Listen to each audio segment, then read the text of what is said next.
ऋग्वेद हमें यह शिक्षा देता है कि दूसरों को श्रद्धा पूर्वक देकर अवशिष्ट भाग को स्वयं ग्रहण करना चाहिए।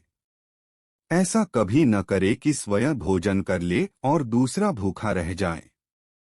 इस शिक्षा में आतिथ्य के साथ ही दूसरे के साथ प्रेम, सद्भाव, समता, दया, परोपकार आदि का उच्च आदर्श निहित है। सत्पुरुषों का, संतों का यह स्वभाव ही होता है कि वे बिना दूसरे को दिए भोजन ग्रहण ही नहीं करते। सत्पुरुषों से प्राप्त वही भोज्य पदार्थ प्रसाद रूप हो जाता है। देवताओं, पितरों तथा मनुष्यों को उनका भाग न देकर स्वयं अकेला भोजन करने वाला अत्यंत स्वार्थी होता है। उसका वह भोजन पुण्य रूप न होकर पाप रूप हो जाता है, अतः वह पाप का ही भक्षण करता है। इसी बात से सावधान करते हुए ऋग्वेद में एक कथा कही गई है।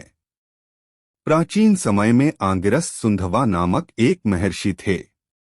उनके 3 पुत्र हुए, जिनके नाम थे ऋभु, विभवा तथा वास। ये तीनों त्वष्टा के शिष्य बने। त्वष्टा ने उन्हें शिल्पशास्त्र, वास्तुशास्त्र तथा संरचना संबंधी सभी विधाओं का उपदेश दिया। थोड़े ही समय में उन्हें ज्ञान, विज्ञान और कला आदि सभी विधाएं अधिगत हो गई और वे सभी कर्मों को करने में निपुण हो गए। उन्होंने देवताओं के लिए अनेक प्रकार के दिव्य अस्त्र शास्त्रों, वाहनों तथा आयुधों का निर्माण किया। इससे वे देवताओं के अत्यंत प्रिय हो गए। वे तीनों अपने माता पिता के अत्यंत भक्त थे, बड़े ही आज्ञाकारी थे। उनकी बड़ी ही श्रद्धा, भक्ति से सेवा किया करते थे। उन्होंने अपने तपोबल से वृद्ध माता पिता को युवा और सुंदर रूप से संपन्न कर दिया। इससे उनके माता पिता अत्यंत प्रसन्न हो गए और उन्होंने तीनों को सूर्य के समान अत्यंत कांति युक्त होने का वर प्रदान किया। ऋभुओं ने अपनी शक्ति से मृत गाय को भी जीवित कर उसे नित्य दूध देने वाला बना दिया। इन्होंने अनेकों यज्ञों का अनुष्ठान किया। ये सदा सत्कर्मों को किया करते थे। इसी कारण मनुष्य होते हुए भी इन्होंने देवत्व प्राप्त कर लिया और वे देवकोटि में प्रतिष्ठित हो गए। अपने गुरु त्वष्टा से इन्हें एक दिव्य पात्र प्राप्त हुआ था, जिसमें सोमरस ग्रहण कर पिया जाता था।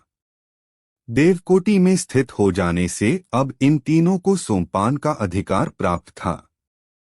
एक दिन जब वे सोमपान के लिए तैयारी कर रहे थे, उसी समय देवताओं ने उनकी परीक्षा के लिए अग्निदेव को उनके पास भेजा। उन तीनों का समान रूप था, देखने में वे एक जैसे ही लगते थे। अतः अग्निदेव भी अपना रूप ऋभु देवताओं जैसा ही बना लिया। उसे देखकर प्रथम तो ऋभु देवता सशंकित हो गए। यह हमारे ही समान चौथा कौन आ गया? यह हमसे बड़े हैं, श्रेष्ठ है अथवा कनिष्ठ है? किंतु दूसरे ही क्षण उन्होंने उसे अपना भ्रातृ रूप स्वीकार कर अपने को तीनों के स्थान पर 4 समझा और उस दिव्य एक ही सोमपात्र को अपनी संरचना शक्ति से 4 रूपों में बांटकर सोमरस के 4 समान भाग ऋभुओं ने अग्निदेव को प्रदान कर शेष 3 भाग स्वयं ग्रहण किया। इस प्रकार ऋभुओं ने उत्तम सोम को समान भाग में बांटकर ग्रहण किया, अकेले ग्रहण नहीं किया।